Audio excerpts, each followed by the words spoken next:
성공예감 별책 프로, 지식과 지혜를 얻는 가장 경제적인 방법, 성공예감 별책 프로 시간입니다. 안녕하세요, 이대호입니다.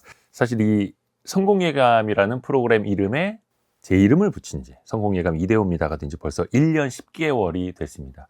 그동안에 제가 그 프로그램의 시작을 알리는 첫 순서죠.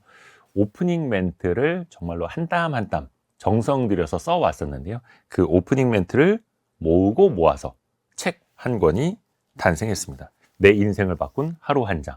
사실은 우리 성공예감 청취자 여러분들 덕분에 만들어진 책이거든요. 오늘은 이 책에 있는 그동안에 제가 여러분께 전달해드렸던 오프닝 내용을 바탕으로 이야기를 풀어가 보겠습니다.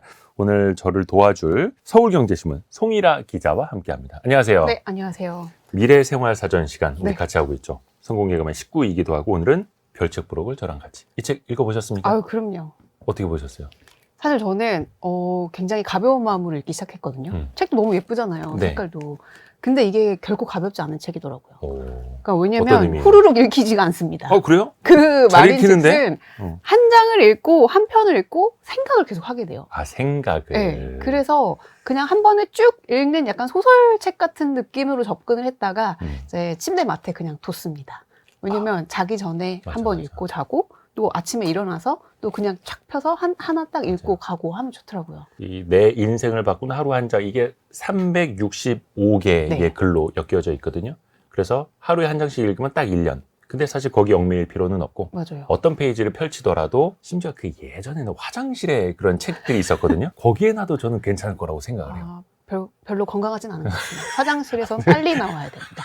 이제 질문을 하게 되잖아요. 네. 전 정말 영광입니다. 이 아유. 책 너무 재밌게 읽었고요. 일단은 사실 제가 가장 궁금한 게 있어요.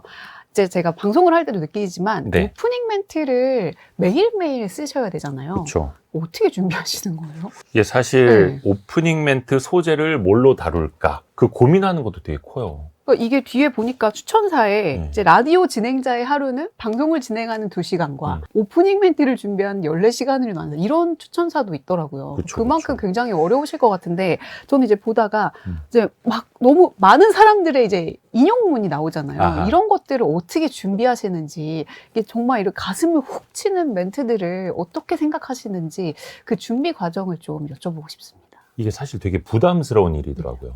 그러니까 그렇죠. 성공예감 이대호입니다가 전국 방송이잖아요.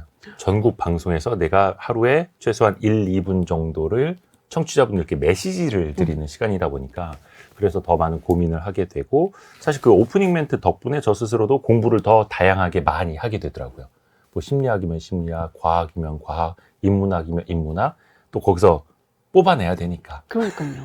이게 인문, 사회, 뭐 문학, 기술, 뭐 오만 그쵸, 이제 그쵸. 정말 그래서 집대성도 있더라고요. 감히 통섭까지는 아니지만 그래도 조금 이제 얕은 지식으로 여러분들에게 좀 도움을 드리려고 하고 또 거기에서 또 메시지를 드려야 되잖아요.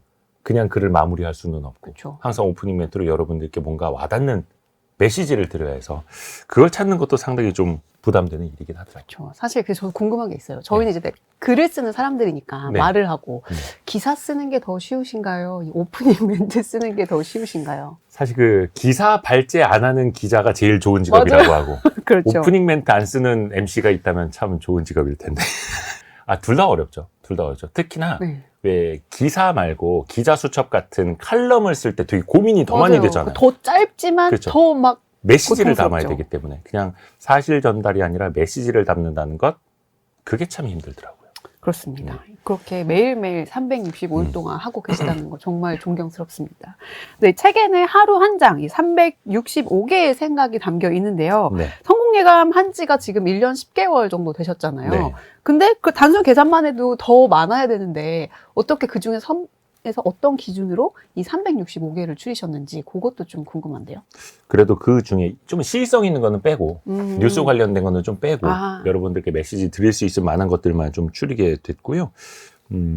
이 책을 통해서 저는 많은 분들께 그거를 좀 강조해 드리고 싶어요. 어렵지 않게 하나 둘씩 시작할 수 있는 것. 그래서 이 책에 보면은 실천, 네. 실행, 시작 그런 단어가 되게 많이 나옵니다. 그러니까 제가 그 책도 인용을 했는데 미국의 목사이자 연설가였던 피터 마셜의 말입니다. 작은 실천이 원대한 계획보다 낫다. 특히 지금 이제 연초잖아요. 이럴 때 많은 분들이 뭔가를 계획을 하시고 목표를 세웁니다. 하지만 달성은 또 다른 일이죠. 그렇죠. 근데 일단은 작은 것 하나, 작은 실천, 작은 변화가 쌓이고 쌓여서 결국에 나중에 지나고 보면 그게 큰 변화가 일어났구나 라고 느낄 수 있다는 거예요. 맞아요. 이 책에 가장 맨 먼저 나오는 에피소드도 맞아요. 작은 것 하나, 정말 그 하나의 조그마한 시작에서 출발해야 된다는 말씀을 하시고 싶었던 그렇죠. 거잖아요. 그 책 제목이 네. 내 인생을 바꾼 하루 한 장인데 어떤 분이 벌써 그런 댓글을 다셨어요. 공격적으로. 그래서 네 인생은 바뀌었냐. 훅 찔려.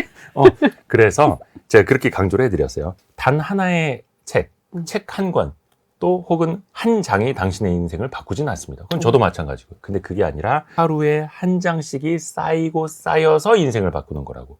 그래서 내 인생을 바꾼 한 장이 아니라 내 인생을 바꾸는 하루 한 장씩이 모인다는 것, 쌓인다는 것, 그게 중요한 거죠. 하루에 한 장씩은 꼭 읽어야 되겠네요. 어렵지 않습니다. 네. 어렵지 않습니다. 정말 짧아서 네. 사실 이렇게 긴 글 장황하게 읽는 것보다 이렇게 인사이트 있는 글을 한 장 빡 읽으면 그래도 와닿는 게 있더라고요. 그렇죠. 근데 사실은 이게 하루 한 장씩 읽는 게 별거 아닌 것 같아도 저 네. 같은 이제 인생이 무계획인 사람들, 이제 닥치는 일 쳐내면서 사는 사람들한테는 또 이게 능동적으로 뭔가 하루에 한 장 읽는 것 자체가 또 힘들 때가 있단 말이죠. 이런 저 같은 사람들에게 좀 당부해 주실 말씀이나 에피소드가 이게 있나요? 사실 뭔가 변화를 가져오기가 더 힘들어요. 왜냐하면 우리 몸에는 이제 항상성이라는 게 있는데 기존의 것을 유지하려는 힘이 너무 강한 거죠. 저 관성. 관성 같은 거 맞아요. 그래서 제가 255번째 글 아주 작은 반복의 힘, 이게 로버트 마우어의 책 이름이기도 하거든요. 근데 작게 변화하고 조금씩 반복하고 서서히 나를 바꿔나갈 수 있다는 거예요. 뇌가 인식하지 못할 정도로 이런 걸 왜 해야 돼? 라고 인식하지도 못할 정도로 작은 것 하나씩 이 나를 바꿔나갈 수 있다는 거예요. 그래서 작은 계획을 세우고 작은 실천을 하고 작은 문제를 해결해보고 작은 보상을 주고 이렇게 하면서 좀 재프로그래밍 한다. 그래서 나에게 작은 보상을 주면서 서서히 나를 바꿔나가는 거. 재프로그래밍 한다. 네. 오늘의 작은 변화는 혹시 뇌가 인지하지 못할 정도로 작은 변화를 주신 게 있으신가요? 그렇죠. 하루에 한 장씩이라도 읽는 것. 이 책이 아니라 다른 책도 또 한 분야가 아니라 다양한 분야. 또 나와 입장이 다른 사람의 이야기를 듣는 것. 이렇게 송일아 기자를 만난 것. 이거 하나하나가 작은 변화가 나도 모르게 쌓이고 있는 거죠. 누군가 그러더라고요. 읽고 쓰는 게 정말 작지만 그거를 꾸준히 할 때 진짜 큰 변화가 일어난다. 이런 얘기들을 제가 연초에 많이 들었는데 맞습니다. 네, 저도 기사 말고 뭐라도 써야겠습니다. 좋은 거예요. 맞아요. 일기도 그렇고. 맞아요. 근데 사실 이게 몸이 잘 움직이진 않아요. 예, 뭐 애도 키워야 되고 뭐 밥도 해야 되고 뭐 일도 해야 되고 할 때 근데 이런 저를 위해서 조금 뭔가 좀 다른 어떤 뇌가 인지하지 못할 정도로 작은 변화를 준다고 하셨는데 네. 또 다른 뭔가 좀 추천해주고 싶은 그런 에피소드가 있으실까요? 그 267번째 네. 글에 제목이 이거예요. 해야 하는데 그 침대 밖은 위험해. 일어나야 되는데 더 눕고 맞아요. 싶잖아요. 제가 어제도 이랬거든요. 운동을 가야 되는데 운동하러 가야 되는데 근데 그 자리에 계속 있고 싶어. 네. 앞에서도 항상성 이야기를 했지만 사실 인간은 누구나 생존을 위해서 에너지를 줄이고 싶어 하는 거예요. 인간의 본성은 부지런함이 아니라 게으름에 가까운 게 정상이에요. 왜? 자꾸 움직이면은 에너지가 소실되잖아요. 그쵸. 옛날에 할머니, 할아버지들이 아이고, 아야 아이고. 움직이지 마라. 배 꺼진다. 뭐 이러지 않습니까? 그러니까 배가 빨리 꺼지면 안 돼. 그래서 움직이지 않고 그냥 현재를 유지하려고 하는 게 이제 관성처럼 남아있는 게 그냥 모든 인간의 정상적인 움직임이라는 갑자기 거예요. 확 위로가 되네요. 네. 근데 그게 이제 뇌에서도 변연계라는 부위에서 네. 감정, 행동, 동기부여, 기억을 담당하라는데 게으름도 거기에 있다고 해요. 그러면 그 변연계가 나를 사로잡는 게 아니라 뭔가 계획적이고 이성적인 뇌가 나를 이끌어가게끔 만들어줘야 되잖아요. 네. 그걸 이제 전전두피질이라고 하는데 장기적인 목표를 달성하기 위해서 이제 게으름을 조금씩 이겨나가는 거죠. 해서 앞에서도 계속 제가 강조한 것처럼 네. 일단 작은 것부터 뭐라도 시작해봐라. 그게 나중에 습관이 될 수 있다라는 거예요. 그렇죠. 그러니까 뇌 안에 변연계 안에 게으름도 거기 안에 속해 있다는 말씀이죠. 그럼 가만히 있으면 거기에 이제 가만히 지배를 있으면. 받는 거예요. 가만히 있으면 계속 가만히 있고 싶어지는 거. 그쵸? 더 격렬하게. 그겁니다. 네. 그게 정말 격렬하게 네. 아무것도 안 하고 싶다. 아, 그렇게요. 아, 이게 참 어렵네요. 그래서 제가 이게 여기 에피소드 중에 59번째 글이었나요? 그 멍게 뇌 이야기가 나왔어요. 그러니까 멍게에도 뇌가 있다는 사실. 저는 정말 신기하게 네. 읽었거든요. 그게 멍게가 뇌를 본인 뇌를 잡아먹는 거죠. 먹어치워요. 그러니까 그 이유가 뭐예요? 그러니까 멍게가 유생 시절에, 그러니까 올챙이처럼 생긴 유생 시절에는 돌아다니잖아요. 그때만 하더라도 멍게에게 뇌가 있답니다. 근데 어느 곳에 안착을 해요. 바위가 됐든 어디 뭐 바닥이 됐든 붙어. 그럼 그 다음부터는 내가 딱히 움직일 일도 없고 머리를 쓸 일도 없는데 그러니까 이미 에너지를 할 일을 다 해서 할 일 다 했어. 붙어 있기만 하면 돼. 그때부터는 뇌는 멍게 에너지를 사용하는, 어떻게 보면 비효율적인 기관이 돼버리는 거예요. 그러니까 그때부터 멍게가 자기 뇌를 먹는다는 겁니다. 여기에서 에너지를 소실하느니 그냥 저걸 먹어서 에너지 원으로 활용해야지라고 판단을 하는 건데, 어떻게 뭐 그럴 수가 있나라고 싶지만 멍게 입장에서 보면 굉장히 합리적인 판단이에요. 에너지를 그냥 쓸데없이 낭비하는 것보다 먹어서 에너지를 섭취하는 게 낫잖아요. 그렇죠.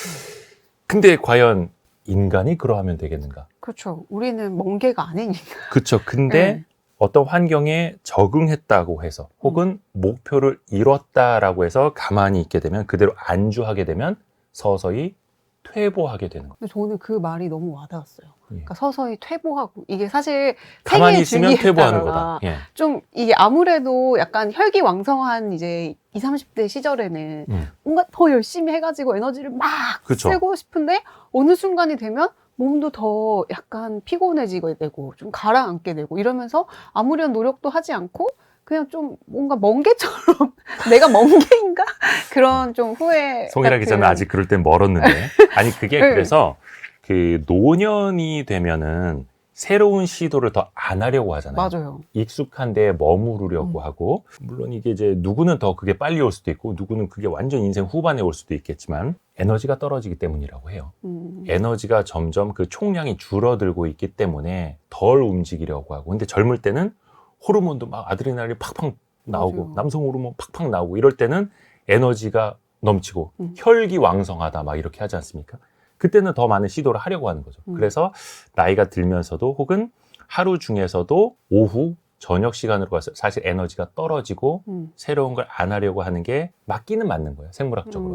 근데 그걸 이겨내려면 그래서 컨디션 관리가 필요한 거고, 건강 관리, 운동이 사실은 그래서 더 필요한 거죠. 맞습니다. 저는 이 멍게 에피소드를 읽으면서 아, 멍게가 되지 말아야겠다. 그런 좀 다짐을 좀 하곤 했습니다. 좀 충격적인 케이스로 정답심을 드리기 위해서. 멍게 이야기를 나눴는데 사실 멍게만큼 멍거 이야기도 많이 나옵니다. 이게 좀 이제 운율을 맞췄습니다. 운율을. 아무래도 금융투자업계 또 전문이시다 보니 이번에는 멍게가 아니라 멍거. 네. 찰리 멍거. 그러니까 제가 정말로 좋아하는 투자의 구루인데 버크셔 해서웨이의 2인자. 그러니까 그렇죠. 지금의 워런 버핏이 있도록 만들어준 조력자인데, 찰리 멍거가 사실 투자나 경제뿐만 아니라 뭐 물리, 수학, 심리학, 기상학까지 정말로 많은 분야를 통섭한 그렇더라고요. 인물이거든요. 되게 지혜로운 분이고 또 이분도 뇌과학도 많이 공부하셔서 그런 이야기를 해줬어요. 인간의 뇌는 마치 난자와 같다. 그러니까 생물학적으로 난자는 정자 하나를 만나면 모든 막을 다 닫아버리죠. 더 이상의 정자를 만나지 못하도록. 그러니까 인간의 뇌도 마찬가지로 처음 접한 정보 하나가 맞다. 이게 정답이야. 이게 옳아. 라고 해서 그 다음번부터는 이것과 배치가 되는 그런 거는 받아들이지 않으려고 보호막을 씌운다는 거예요. 특히 이게 뉴스를 접할 때 그렇죠. 뉴스도 우리 기자니까 더 잘 아시겠습니다만, 첫 번째 프레임, 누가 잘못한 거예요? 얘가 나쁘네요 라는 프레임이 언론에서 딱 잡혀버리면 그렇죠. 그걸 보는 사람들은 거기에 갇혀버리게 되죠. 맞아요. 가짜 뉴스도 마찬가지고 뭐가 가짜인지 뭐가 진짜 뉴스인지 구분하기도 더 어려운 시대가 돼가고 있고, 그래서 일단은 내가 스스로 인간의 뇌도 이렇게 정보를 닫아버릴 수가 있어라는 걸 먼저 좀 알고 알아야 된다라는 거고요. 내가 주체적으로 판단을 해야 한다는 거예요. 그러지 않으면 결국은 남 탓을 하게 되고 반성도 하지 못하고 성찰도 하지 못하고 그로 인해서 또 똑같은 것만 잘못을 반복하게 된다라는 거. 그렇죠. 책에 또 SNS 얘기도 많이 쓰셨는데 사실 SNS가 더 이런 확증 편향적인 그쵸. 그런 것들을 되게 심화시키잖아요. 그래서 요새 또 일어나는 다양한 일들에 대해서 내가 옳다고 믿은 것만 알고리즘으로 계속 뜨니까 그런 분들의 생각이 이제 저랑 달랐을 때 대화를 하기가 안 되죠, 너무 대화가. 힘들더라고요. 네. 그래서 물론 이제 사회는 그렇게 흘러갈지언정 나 자신의 건강을 위해, 나 자신의 사회생활을 위해서는 자꾸 이제 열어놓으려는 노력을 그렇죠. 또 의식적으로 해야 되는 거죠. 맞아요. 이게 단어들이 굉장히 좀 이렇게 자극적이고 좋더라고요. 자극적이고 좋아요? 멍게, 난자. 전 어. 처음에 이걸 닌자로 닌자. 읽어가지고. 네, 그래서 이제 딱 머리에 박히니까. 찰리먼거께서 하신 말씀입니다. 네, 그렇습니다. 네. 그 지네를 괴롭히는 방법? 그 음. 에피소드도 재밌었어요. 그것도 좀 소개 좀 해주세요. 진해의 발이 몇 개인지 혹시 세보셨어요? 아니요. 그냥 너무. 셀 수가 없죠. 저 찾아보니까 수십 개에서 어떤 진해는 수백 개, 아, 뭐 지네마다 300개, 다른 거예요. 400개 다리가 있는 경우가 있다고 해요. 정말 징그럽네요. 제가 95번째 글, 암묵기억이라는 제목의 글에서 절차기억이라는 네. 걸 이야기를 했어요. 송일아 기자, 그 기자니까 타이핑 잘 치죠. 아, 그럼 키보드 타이핑. 그걸로 근데 먹고 사는데. 옆에서 부장님이 와서 막 쳐다보고 있어. 아, 그럼 나도 모르게 오타가 더 많이 나던 기억 그렇죠. 없습니까? 일단 누가 보고 있으면 안 돼요. 그쵸. 네, 네. 그리고 또 실제로 남자들은 빈 페트병이죠. 생수병, 플라스틱 페트병. 이거를 구겨서 버릴 때도 예쁜 여자 앞에서 힘을 더 주게 된답니다. 의식을 하는 너무 거예요. 웃겼어요. 진짜 네. 그런가요? 진짜 그렇대요. 네, 이 네. 연구 결과가 있어요. 근데 의식하지 않고 우리가 행동할 수 있다는 게 어떻게 생각해 보면 되게 축복인 거예요. 자전거를 타는데 내가 아주 어렸을 때처럼 페달 어떻게 굴러야 돼? 핸들 어떻게 꺾어야 돼? 일일이 생각을 한다라면은 그 자전거 타는 순간이 굉장히 괴롭겠죠. 그렇죠. 그런데 지네를 괴롭히는 방법도 그거예요. 지네가 뭐 걷는 방법이 서툴겠습니까? 근데 지네한테 물어보는 저기 왼쪽 13번째 다리가 움직인 다음에 어느 쪽 다리가 움직이는지 좀 알려줘 라고 하면 지네가 그걸 의식을 하게 됩니다. 왼쪽 14번째 다리가 움직인 다음에 오른쪽 25번째 다리가 이거를 생각하다가 다리가 꼬여버릴 수도 있다는 거예요. 여기서 우리가 의식을 한다라는 게 의식하지 않고 나 스스로 암묵기억으로, 절차기억으로 내 것이 된다라는 거거든요. 골프 할 때도 네. 많은 사람들이, 특히 저 예전에 골프할 때는 모자에다 그걸 써놨어요. 헤드업 하지 말자. 고개 들지 말아라. 그래서 스윙하는 순간까지 그 신경을 쓰는 거예요. 그러면 이게 자연스러운 스윙이 되겠습니까? 어깨에 힘을 못 빼죠. 그렇죠. 근데 그게 어느 정도의 경지에 올라가면 자연스럽게. 자연스럽게 힘 빼고 할 수가 있게 되는 거죠. 음. 그래서 저는 이 글을 쓰면서도 스스로가 느낀 게 내가 의식하지 않고 키보드 자판, 위치를 가나다를 다 쓸 수 있다는 거. 그렇죠. 의식하지 않고 자전거를 탈 수 있다는 거. 의식하지 않고 스윙을 할 수 있다는 게 참 대견한 것 같다라는 생각을 하게 됐어요. 그리고 어려운 일을 하게 될 때도 오히려 더 의식하지 말아야지. 사실 자연스럽게 한다는 것 자체가 되게 사실 어렵거든요. 이 어려움은 자연스러운 과정이야. 맞아요. 그렇게 생각을 하면서 이거를 암묵기억 속에 이제 인지를 시키는 건가요? 그렇죠. 그래서 사실은 이거는 좀 잊어야 될 필요성도 있어요.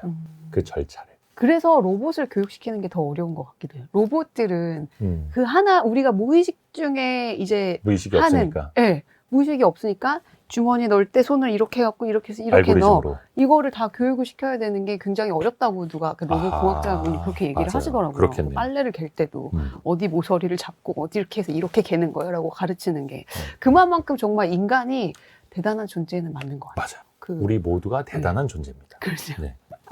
근데 이 책에 또 의외로 후회라는 단어도 많이 나와요. 후회. 예, 예. 그래서 이 어떻게 좀 우리 내 인생을 바꿀 때 이제 후회를 어떻게 하면 좀 지혜롭게 후회를 해도 좀 지혜롭게 할 수 있는지 좀 그런 에피소드들도 많이 나오는데 좀 기억에 남는 것들 좀 소개를 해주세요. 그 제 인생의 좌우명도 그 안에 후회가 들어가 있거든요. 네. 그 뒷부분에 말씀을 해드릴게요.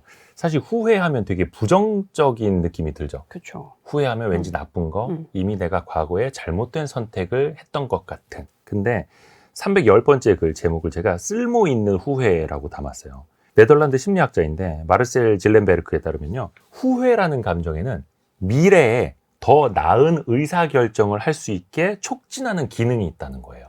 예를 들어서 내가 지금 이걸 하지 않으면 후회할 것 같아. 내가 지금 저 사람한테 고백하지 않으면 나중에 후회할 것 같아.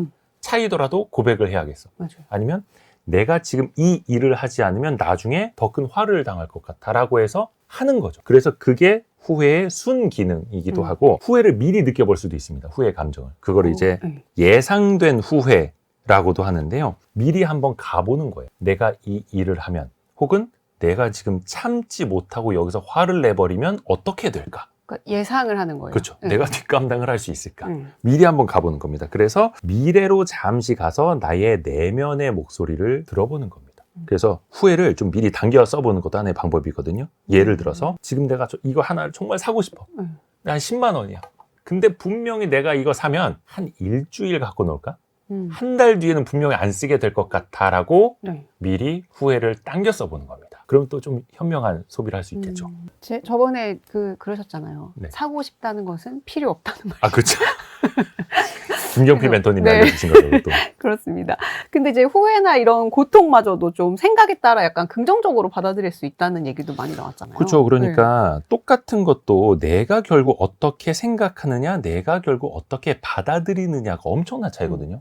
그러니까 후회라는 단어도 그렇고 고통, 고난도 마찬가지예요. 물론 이제 이런 얘기하면 꼰대력이 너무 높다 뭐 이렇게 지적하실 수도 있겠습니다만 한번 이렇게 생각해 볼게요. 뜨거운 물에 손을 넣으면 데인다라는 걸 다 알죠. 고통스럽다라는 그렇죠. 걸 알죠. 고속으로 달리는 자동차에 치이면 다친다. 음. 죽을 수도 있다라는 걸 알죠. 그러니까 그런 고통이 있고 그런 고통을 알기에 최악의 선택을 피할 수 있는 거예요. 그러니까 고통이라는 것 자체가 우리 신체를 보호해주는 역할을 갖고 있다라는 거죠. 나 저렇게 되면 고통스러울 거야. 그러니까 저건 하지 말아야 돼라고 미리 노란불, 빨간불을 켜주는 게 고마운 고통이라는 거야. 근데 만약에 고통을 느낄 수 없다라고 하면은 왜 그거 있거든요. 요즘 이제 전기장판 많이 틀고 주무실 텐데 잠들었을 때 전기장판 때문에 화상을 많이 입어요.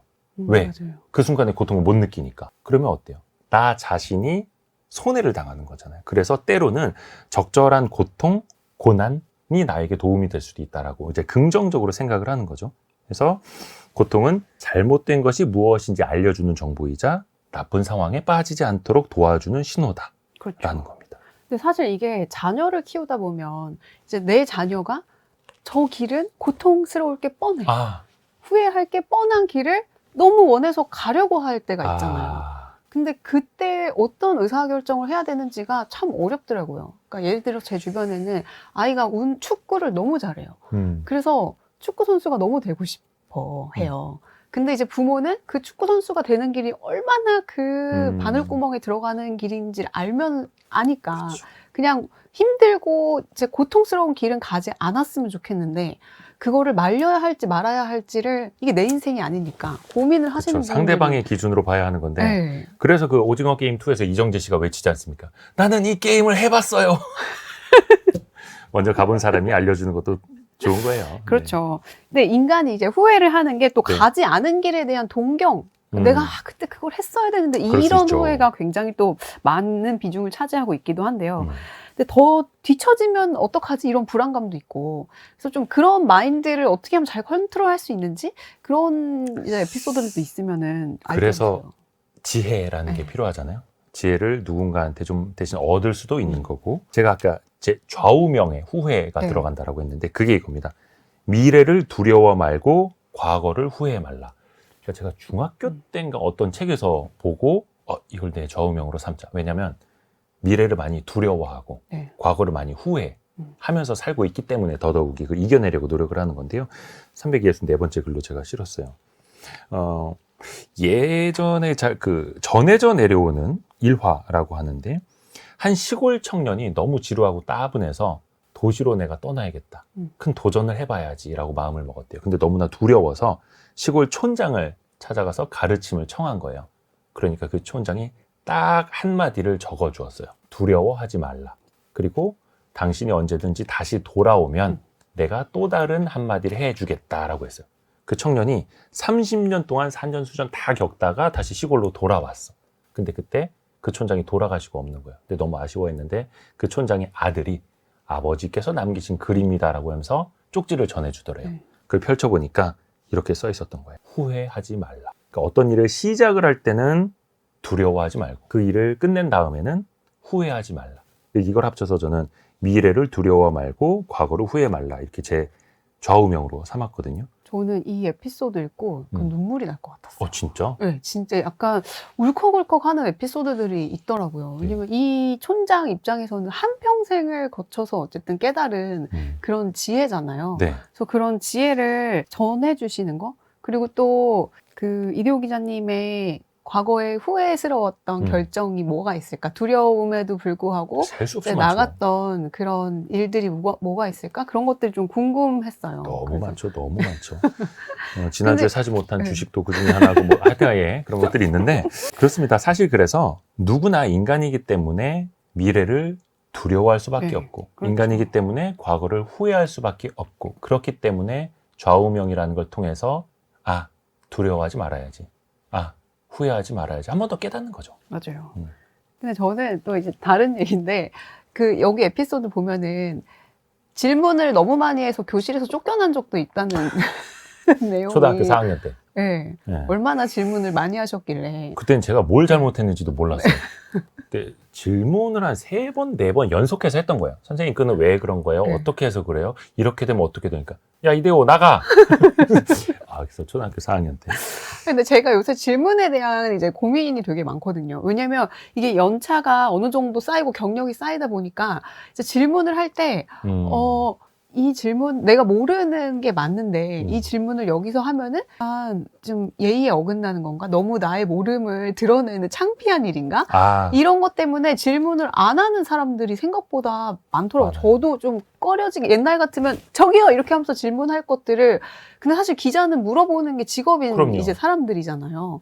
그래서, 근데 사실 이제 기자라는 직업이 한 15년 차, 20년 차 기자여도 새로운 출입처에 발령받아서 가면은 거기서부터는 신입이잖아요. 그렇죠. 똑같잖아요. 그쪽에서는 전문가가 상대를 해주고 있고, 질문 자체를 너무 어려워하는 경우가 많아요. 예전에 버락 오바마 대통령이 한국 왔을 때 한국 기자들한테 질문 기회 줬는데 아무도 질문 안 해서 그게 또 이제 좀 말들이 많았었잖아요. 근데 저는 이게 이제 공자님 말씀인데 그 얘기도 책에 실었거든요.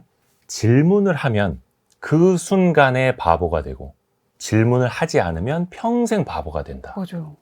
그 말이 정말 맞아요. 제일 저의 한 줄이었어요. 그래서 네. 모를 수 있죠. 그러니까 지금도 저 뭐 이렇게 와이스트릿이나 이렇게 영상을 만들면 댓글에 그런 글이 붙습니다. 일본 문화에 대해서 다룬 거래. 어떻게 넌 그것도 몰랐느냐? 어떤 물리학을 다룬 거래. 야, 쟤는 왜 이렇게 무식해? 그래서 어떤 심리학 뭐 이럴 때는 이 분야 또 전문가들이 와서 막 댓글을 달아요. 너 그것도 몰랐느냐? 근데 제가 무슨 울트라 슈퍼 천재도 아니고 맞아요. 다 어떻게 합니까? 모를 수도 있고.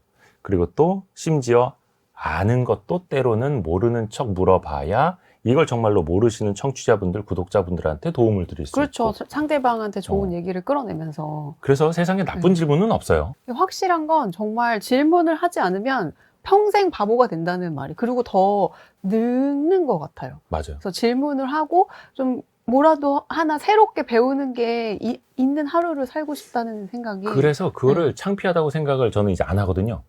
예를 들어서 어떤 사람이 뭘 그런 걸 물어보고 그래. 맞아요. 그런 얘기 뭐 할 질문의 때 수준이 그래. 그러면 네, 제가 그거밖에 몰라서 그래요. 근데 알고 싶어서 그래요. 좀 도와주세요라고 물어보는 거예요. 청취자 여러분들도 이제 질문을 많이 하셔야죠. 질문을 많이 하시고 네. 좀 어떤 질문이든 사실 내 분야가 아니면 모르는 게 당연하다는 생각을 가지고 좀 그렇게 하셨으면 맞아요. 좋겠어요. 후회하지 말게. 네. 근데 좀 이게 성공에 대한 얘기도 많이 나오거든요. 네. 네, 이게 뭐 후회도 하지 않고 불안감도 없어지고 성공까지 한다면은 정말 금상첨화일 텐데, 근데 이게 성공해야 행복할까? 이런 질문들은 제가 40이 넘고 나서 계속 하게 되는 질문인데, 거기에 대해서는 어떻게 생각하시는지. 조금 이제 부끄러운 얘기인데 제가 이제 와이스트릿이라는 채널 만들고 얼마 안 됐을 때 인지심리학자 김경일 교수님 요 책에도 추천사 써주셨거든요. 제 진짜 인생의 은인입니다. 왜냐면 거의 40이 될 때까지 행복은 성공하면은 따라올 거야 라고 해서 앞만 보고 달려갔던 거예요. 근데 어떻게 얘기하다 이제 본 주제는 아니었고 옆으로 새다가 김경일 교수님이랑 행복에 대해서 얘기하다가 제가 녹화 중에 눈물을 흘려버렸어요. 빵 터진 거예요. 깡 이렇게 된 거죠. 그게 100만 뷰가 넘었습니다. 근데 정말로 많은 분들이 공감을 하시는 거예요. 나도 그렇게 치열하게 살아왔는데, 나도 그렇게 앞만 보고 살아왔는데, 김경일 교수님이 아난다마이드라고 하는 행복 전달 물질이 한국인에겐 나오지 않는다. 뭔가 큰 거 하나를 얻더라도 그 순간뿐이고 뭔가 지속적인 행복감을 얻기가 되게 어렵다고. 그래서 그 중간중간에 과정을 즐겨야 한다라고 말씀을 해주셨거든요. 그때 40 넘어서 그걸 처음 깨달은 거예요, 바보같이. 그때라도 깨달은 게 어디? 그렇죠. 그래서 그 이후 약 한 3년여간 많이 바뀌었습니다. 오. 제 인생의 속도 혹은 방향타가. 네. 근데 이제 또 하나가 그거예요. 193번째 글에 네. 목표와 무망감이라는 글을 실었거든요. 이것도 김경일 교수님이 알려주신 거예요. 그 한국 심리학회 심리학 용어 사전에 보면은 hopelessness, 네. 그러니까 희망 없음을 네. 절망이 아니라 무망으로 정의를 한대요. 그러니까 절망은 잠깐 희망이 꺾인 거예요. 그렇죠. 하지만 에너지는 남아있어. 맞아. 그러니까 절망했지만 다시 희망을 가질 수가 있죠. 근데 무망은 아예 희망도 없고 에너지도 없는 거예요. 다시 일어날 힘조차 없는 거. 근데 이게 엄청난 부와 명예, 성공을 거둔 사람들에게도 무망감이 나타난다는 거예요. 그럼 어떻게 해야 돼요? 내가 뭐 하고 살았나? 네. 내가 이거 다 읽었는데 돈 이렇게 많아서 뭐 해? 이게 굉장히 부자들 정말 내가 내 기준에서 봤을 때는 다 가지고 있는 사람들도 그렇죠. 그렇게 행복하지 않다라는 이제 그런 얘기들을 듣다 보면 그럼 나는 뭘 위해 돈을 많이 벌기 위해 이렇게 달리는 거지? 라는 질문이 들 때가 있어요. 그래서 그 목표를 달성하고도 무망감에 빠지지 않으려면 그 과정을 사랑해야 한다 하더라고요. 그러니까 그거를 이뤄나가는 과정을. 사실은 그게 하루하루 운동으로 따지면 내가 어제보다 이 기술 스킬이 더 좋아졌고 어제보다 조금 더 속도가 빨라졌고 어제보다 10m는 더 달릴 수 있는 체력이 생겼고 그런 과정 하나하나를 내가 느끼면서 성장하고 있다라는 것을 느낄 때 비로소 목표를 달성하더라도 무망감에 빠지지 않는다. 그래서 저는 한 3, 4년 전까지만 하더라도 그냥 목표만 향해서 달리던 질주하던 어떤 골을 딱 정해놓고 그거 맞아요. 이루기 위해서 무슨 일이 중간에 그쵸. 일어나든 그래서 무조건 그 목표를 달성하면 네. 다음번 목표 이렇게 이것도 달성하면 다음번 목표 미친 듯이. 그러면 지금은 어떠신가요? 그래도 그 과정을 중간중간 돌아보는 것 같아요. 그러니까 예전에는 주변을 제가 이렇게 등산하는 사람들 절대 이해를 못했거든요. 저도요. 아니 다시 내려올 산을 왜 올라가? 이랬었는데 진짜 등산을 잘 하시는 분들은 힘들 때 쉬는 게 아니라 경치 좋은 데서 쉬신다고 하잖아요. 그걸 저도 이제 뒤늦게 깨달은 거죠. 그래서 힘들 때가 아니라 힘들 때 당연히 쉬고 경치 좋은 곳에서 쉬어가는 거. 그게 이제 우리 삶 속에서도 목표를 향해 달려가는 그 가운데서도 마찬가지인 거죠. 그렇죠. 물론 이제 많은 분들은 이미 다 알고 계시겠습니다만 저처럼 좀 그냥 하루하루를 너무 그냥 힘들게 살아가는 사람들은 이제라도 좀 깨달으시면 좋겠다라는 생각이에요. 정말 경치 좋을 때 한번 조금씩 쉬어가고 또 하늘 한번 볼 수 있는 이런 여유가 또 저희 시청자분들에게도 또 저희에게도 있었으면 좋겠네요. 그렇죠. 맞아요. 이게 그래서 그 96번째 글에 보면 진정 행복한 사람이라는 또 에피소드가 나와요. 그래서 맞아요. 그 글이 좀 저는 와닿았더라고요. 벤자민 프랭클린의 말인데 저도 이 글 보고 느낀 게 되게 많아요. 진정으로 행복한 사람은 길을 우회해서 돌아가면서도 풍경을 즐길 줄 아는 사람이다. 맞아요. 예전에 강원도 제 식구들끼리 놀러 가는 길이었는데 제가 빠져나갔어야 할 고속도로 IC에서 못 나갔어. 고속도로에 지나친 거예요. 그러면은 멘붕이 오죠. 그쵸.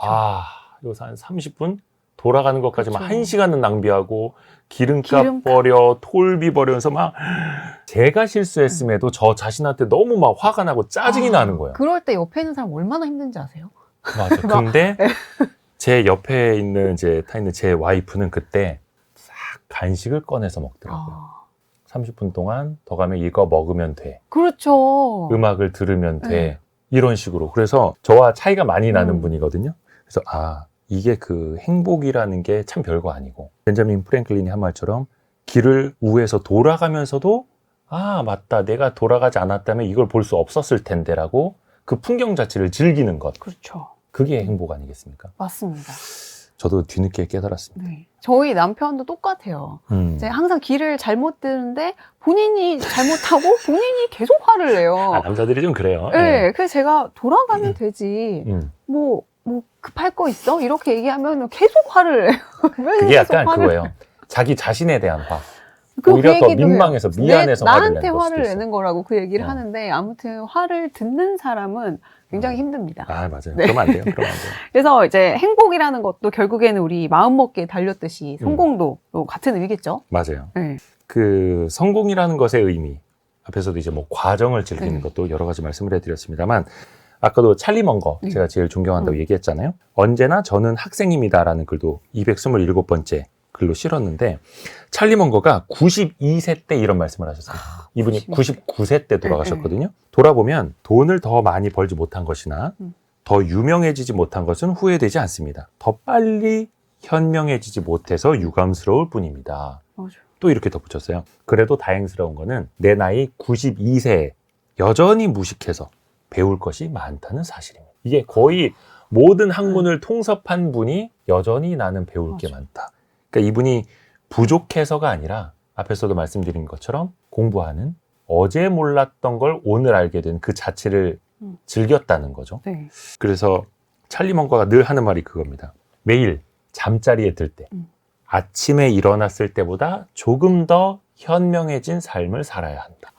그 현명해지는 게 참 어려워요. 근데 네. 그걸 어렵게 느낄 필요도 없어요. 뭐 이 책이 됐건 어느 책이 됐건 하루에 한 장이라도 혹은 왜 가로수는 은행나무가 많을까를 생각해 보는 것. 파란 하늘을 보면서도 왜 어느 날은 더 파란색이 진할까를 알아보는 것. 하나하나가 내가 몰랐던 걸 알게 되는 거잖아요.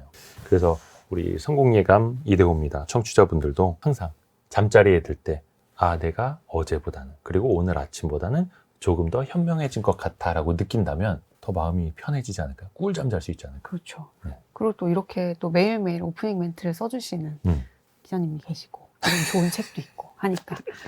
근데 이 책을 보면은 영감에 대한 인사이트에 대한 글들도 꽤나 많아요. 근데 저는 사실 이제 사람 만나는 게 일이다 보니까 네. 굉장히 많은 사람들을 만나잖아요. 근데 보면은 가끔 저 사람 진짜 천재인가? 이런 사람들이 있어요. 그리고 나는 너무 어렵게 받아들이는 것도 저 사람은 그냥 툭툭 한마디 번지는데 거기에 인사이트가 막 맞아요. 숨어 있고. 그래서 약간 내 스스로가 되게 좀 초라하게 느껴질 때도 있는 게 사실이거든요. 그러니까 153번째 글의 제목이 영감이거든요. 네. 저런 영감은 어떻게 떠올릴까? 맞아요. 저런 천재적인 아이디어는 어떻게 나왔을까? 근데 저는 물어본 적이 있어요. 그래요? 친한 분한테 도대체 에피소드를 너무 잘 찰떡같이 항상 예시를 드시는 거예요. 그래서 평소에 생각하세요? 어떻게 하는 거였더니 그냥 떠오르는 거래요. 그래서 정말 세상은 너무 그거죠. 불공평해. 제가 진짜 많이 하는 말인데 그냥 하는 거야. 그냥 하는 거예요. 근데 사실 음악의 천재라고 하면 누가 떠오릅니까? 모차르트 천재 작곡가라고 하지 않습니까? 근데 모차르트가 되게 억울해했다고 해요. 왜요? 나처럼 많이 작곡하고 나처럼 많이 연주하고 나처럼 매일매일 이렇게 작곡하는 사람 어디 있냐고. 내가 제일 열심히 했다고. 근데 사람들은 천재라고 그냥 그쵸. 거저 얻는 것처럼 그렇죠. 말하니까. 그 영국의 음악 평론가 어니스트 뉴먼이 이렇게 말을 한 적이 있대요. 위대한 작곡가는 영감이 떠오른 뒤에 작곡을 하는 게 아니라 작곡을 하면서 영감을 떠올린다. 베토벤, 바그너, 바흐, 모차르트는 격리사원이 매일 수치 계산을 하듯 매일같이 책상 앞에 앉아서 작곡을 했다. 그들은 영감을 기다리면서 시간을 허비하지 않았다라는 거예요. 일단 피아노 앞에 앉아서 댕댕댕댕이라도 쳐봐야 영감이라는 게 나온다라는 거지. 딱 침대에 누워서 그냥 누워있으면 왜 나는 이렇게 영감이 안 떠오르는 거야 라고 하고 있으면 하다못해 산책이라도 하면서 날아다니는 잠자리라도 보면서 영감을 떠올리려고 노력을 해야지. 가만히 앉아서 그냥 어떤 계기가 온다는 거 없는 거예요. 그래서 제가 정말 존경하는 음악가 중에 윤종신 씨, 공이로비 이젠 안녕 아시죠? 알죠. 아주 오래된 연인들. 그 아주 오래된 그룹이 지금도 한 달에 한 곡씩 신곡을 발매하고 있어요. 그 윤종신 씨도 월간 마찬가지로. 윤종신. 근데 윤종신 씨 월간 윤종신도 유명하잖아요. 공이로비 노래는 사실은 이제 유튜브에서 냉정하게 말하면 조회수가 많이 안 나와. MZ들이 잘 몰라서. 그렇죠. MZ 세대들이 잘 몰라. 근데 그럼에도 불구하고 그분들은 지금도 매월 한 곡씩 실험적인 곡을 쓰고 있고 발매를 하고 있어요.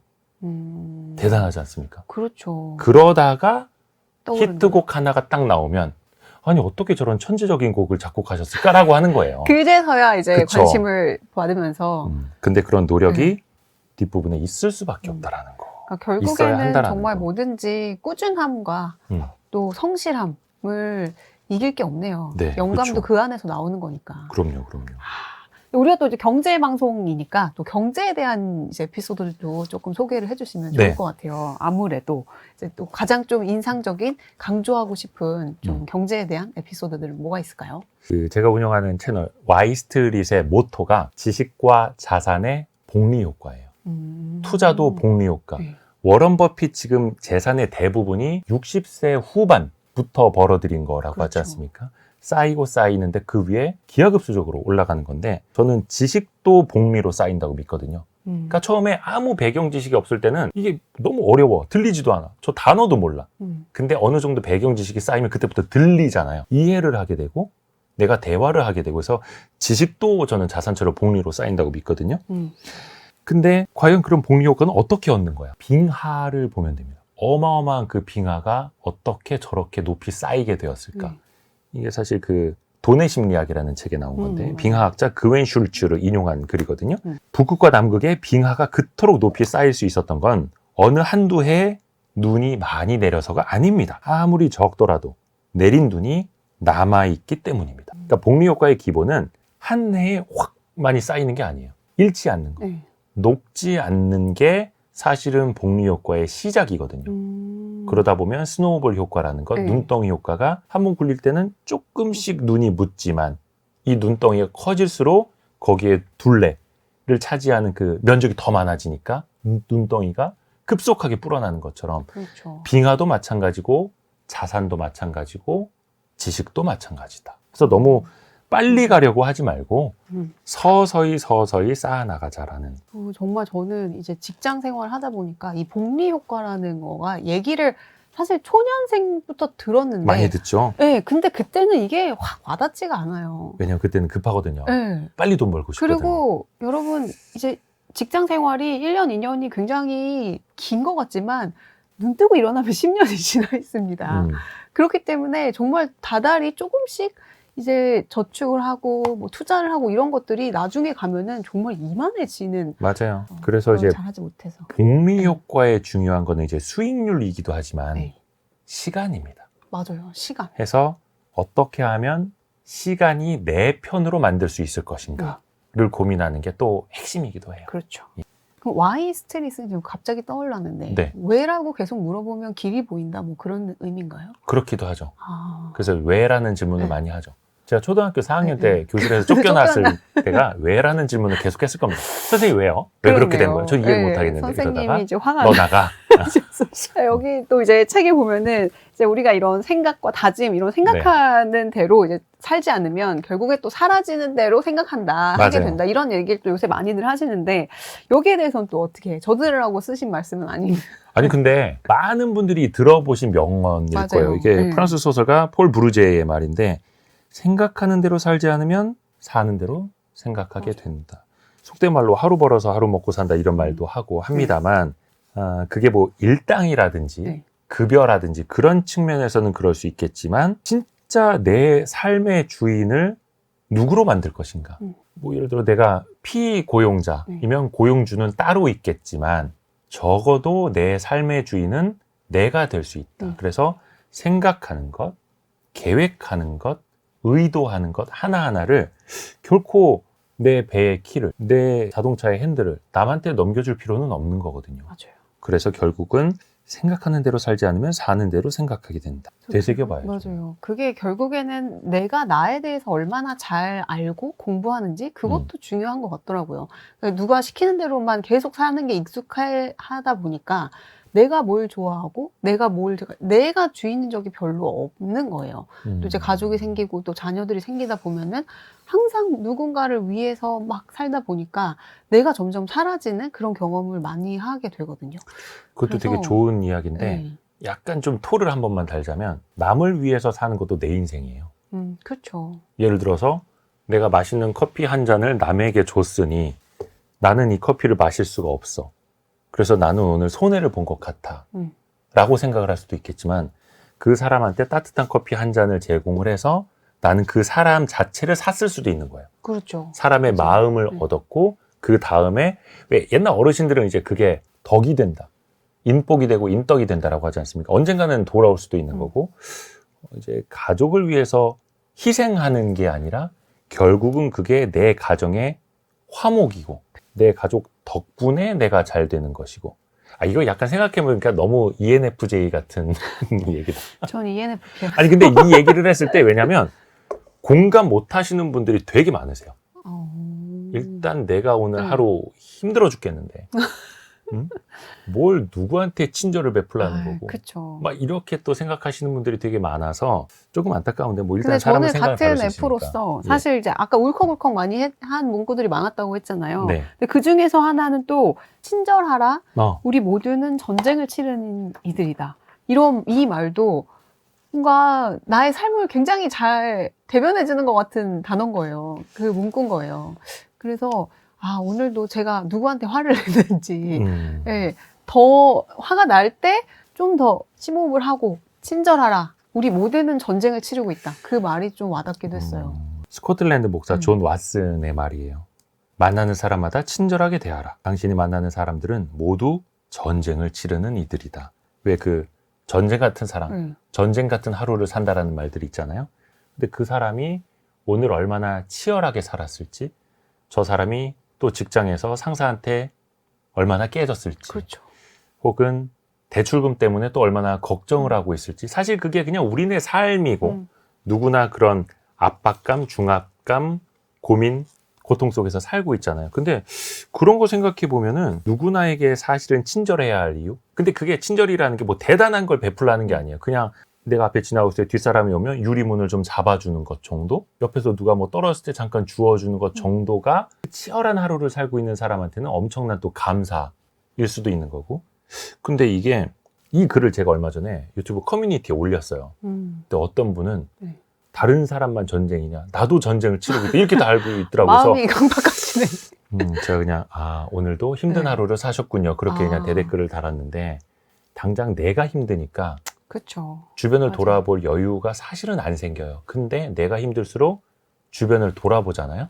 오히려 나한테 없었던 여유가 생겨. 맞아요. 왜냐면 여기 이제 오타니의 글도 했지만 쓰레기를 줍는 게 나한테 남이 흘린 운을 내가 줍는 거다라고 긍정적으로 생각을 하잖아요.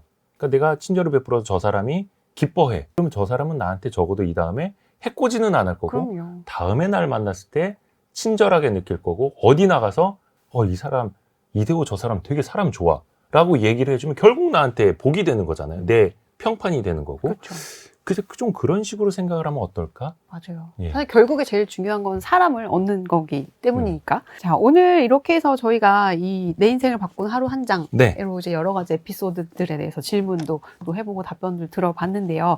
그렇다면 오늘의 심쿵 한방, 이 내 인생을 바꾼 하루 한 장을 관통하는 핵심 구절 읽어주시죠. 책 앞에 목차 다음에 본문으로 들어가기 전에 이 까만 바탕에 제가 쓴 글이 눈에 있습니다. 확 들어오더라고요. 요거 읽어드리면 당신의 어제가 오늘의 당신을, 오늘의 당신이 내일의 당신을. 그러니까 사실 어제 몸에 안 좋은 거 먹으면 오늘 배탈 날 수 있잖아요. 맞아요. 아침에 뭐 먹었느냐에 따라서 하루의 컨디션이 좌우되기도 하잖아요.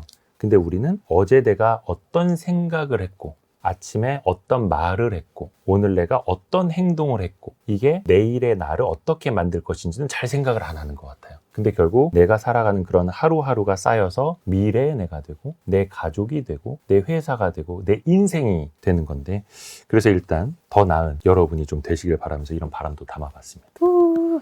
특히 어떤 분들에게 이 책을 좀 특별히 추천을 하실까요?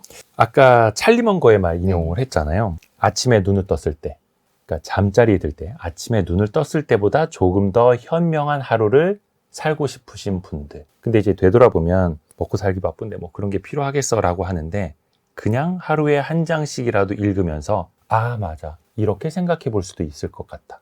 맞아 이런 글도 있었지. 맞아 이런 사람들도 있었지라고 조금이라도 느낄 수 있으면 그 사람의 하루는 아침보다 어제보다 분명히 현명해지는 거라고 저는 생각을 하거든요. 그래서 뭐 많은 분들이 좀 읽으셨으면 하는. 그리고 주변에 저는 그 얘기를 해요. 이 책 다 읽으시고 나서라도 본인이 감명 깊게 읽었던 부분을 이렇게 접어서 선물하셨으면 좋겠다. 그게 오히려 더 좋더라고요. 아니면 글귀 한두 개를 사진으로 찍어서 누구 소중한 사람한테 전송을 해주는 거예요. 내가 오늘 읽은 책인데 되게 좋은 글귀가 있어. 너한테 도움이 될 것 같아서 보낸다. 서로가 좀 따뜻해지지 않을까? 그런 제가 생각이 며칠 동안 이 책을 침대맡에 두고 사실 네. 일어날 때마다 한 5개 정도씩 읽고 이제 출근을 했거든요. 오. 근데 상당히 이 마음을 뭔가 이렇게 정비하는 그런 좀 효과가 있더라고요. 그래서 그런 거를 좀 원하시는 분들도 이제 같이 읽어주셨으면 좋겠고요. 네. 또 이 365일 또 성공을 부르는 작은 변화의 힘이잖아요. 우리 모두 오늘보다 더 나은 내일이 됐으면 좋겠습니다. 계획이 없었는데 우리 PD님이 뒷부분에 음악을 깔아주신다고 하네요. 오, 015B, 우린 같은 꿈을 꾼 거야 라는 음악도 같이 전달해 드리겠습니다. 송일아 기자 고맙습니다. 네, 감사합니다. 별의별 이야기를 책을 통해서 나누는 별책 부록 마칠 시간이고요. 월요일 아침 9시 5분에 다시 찾아뵙겠습니다. 성공의 감은 오늘도 여러분을 응원합니다.